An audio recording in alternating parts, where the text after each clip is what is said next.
Yeah, today I'd like to talk about ideal solutions for future mobility. But future mobility is a really big word. And even when you narrow it down to the automotive industry, to be frank, I don't know if this is really the future automobile. But as Richard has already mentioned, there are various trends in the market like connectivity, autonomous driving, shared mobility, and the electric drivetrain. And these trends, of course, they have an impact on the engineering plastics which are used in the car. But what we can say already today from these trends is that the future will be orange. Orange being the mandatory color for high voltage connectors, as you can see it here on this screen. And there are many more new requirements besides the orange color, which will now affect engineering plastics, like flame retardants, or also EMI shielding, or radar transparency. And I will show you in the next slides how we approach these new trends. And we'll start with the electrified powertrain. So coming to the electrified powertrain, you have a lot of new components, starting from the battery, where, of course, the function of the battery is to store the energy. Then this is transferred to the power electronics, where you make from a DC current, you make an AC current to drive the electric drivetrain, the electric engine. And in between, of course, you have all these beautiful orange connectors.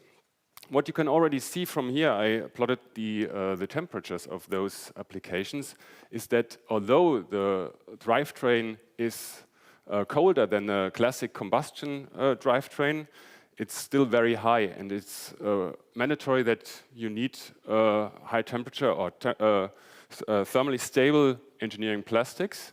But on the other hand, you have new requirements like flame retardants, EMI shielding, electrolyte resistance, and thermal conductivity, which are new requirements for our materials. And I will show you now what our solutions are for those new requirements. In terms of flame retardants, you have already heard from my colleague Abdullah Shaikh that we have a decent portfolio. And I want only to add on that we have also materials from the ultramid, so meaning the polyamide 6 and 6,6 family, as well as from the PBT family, which fulfill those needs. More challenging topic is EMI shielding. EMI shielding is a mandatory requirement for plastics in high voltage housings, and those housings are nowadays made of metals. That means it's either a stamped steel solution or an aluminum die cast. So what is EMI shielding? So EMI shielding stands for electromagnetic interference. And those waves are always generated when you have a high voltage circuit on board. You generate electromagnetic fields, and those fields, they interact with each other. They can disturb each other. That means you need to shield that. And you have to achieve a certain shielding efficiency of about 60 to 80 decibel, which means that about 99.9% of the transmitted power has to be absorbed by the housing. Since it's an intrinsic feature of metals, it comes free of charge with those materials, and you always have to compete against this solution. So what you need in the end is electrical conductive material, like with metals, and you can think of doing that also with your granules, your injection molding pellets. So let's have a look at this. So shielding efficiency needs to lie between 60 to 80 decibel, as mentioned, and you want to be lighter than the aluminum reference, which is the state of the art. So you have your target field, and so we did some tests with pellets on the market, with pellets from us, and we found that we are too low with the shielding efficiency, or we are too high in density. How is that? Yeah, on the lower left-hand side, these are electrically conductive fillers, which are lightweight, like carbon fibers or carbon nanotubes, and you need a lot of them to get a certain shielding efficiency. So we could increase that, but then you would not meet your cost target of the aluminum reference. And on the right-hand side, on the upper right-hand side, you see here materials which have steel fibers inside, which have a lower percolation threshold than with the carbon fibers. But you need still a lot of them so that you're heavier than the aluminum reference. So we decided that this is not a competitive approach and not suitable for the industry. So our solution would be to use an electrically conductive coating. We successfully tried that already in a public funded project, and we developed this further. So you end up with a solution where you end up with 60 to 80 decibel, depending on the thickness of your coating, and with a density of the overall component which is lower than the aluminum die-cast solution. It works very well with our BASF ultra-mid e-mobility compounds, and of course the flame retardant properties there are retained. So you end up with a lightweight solution which is very, very cost competitive.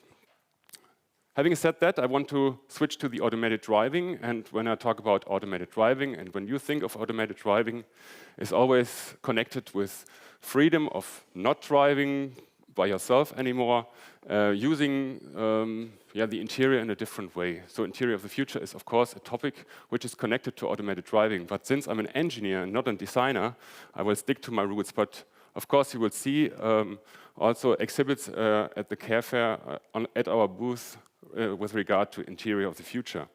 But I will stick to my roots, as I mentioned, and I will talk about sensor systems which are essential for making automated driving reality.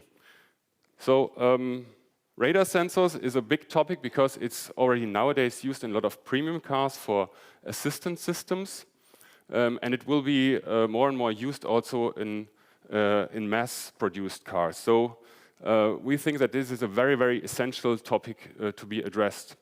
And that's why I want to show you our solutions for radar sensors. A radar sensor works that it emits a radar wave, which is then moving to an obstacle and then reflected from this obstacle, and the time of flight is measured, and with that you can calculate the distance. So there are three mechanisms which could be of importance for you. One is, of course, radar transparency, because you have your radome and you have to pass this radome, and you can use ultra-Dur grades, for instance, which are already used in serious applications for radar sensors. Then, of course, you could be interested in radar reflecting products. Usually there's a coating outside of the car, so this is only a minor topic, but in case you need it, we have something in our portfolio which could suit you. But I want to talk about radar absorbing products. This is very critical. It's used or needed because when there are more and more radar sensors on our streets, we have a lot of radar noise on the streets also. And you want to make sure that your radar sensor works well and is not disturbed by other signals. And that's why we are having this project in R&D state, and we are very optimistic that we are able to launch an absorbing radar sensor grade for the housing by the end of this year. And since time is running up, this is the brief summary of my presentation and what you can expect from us with regard to future mobility on the Care Fair. Thank you. BASF. We create chemistry.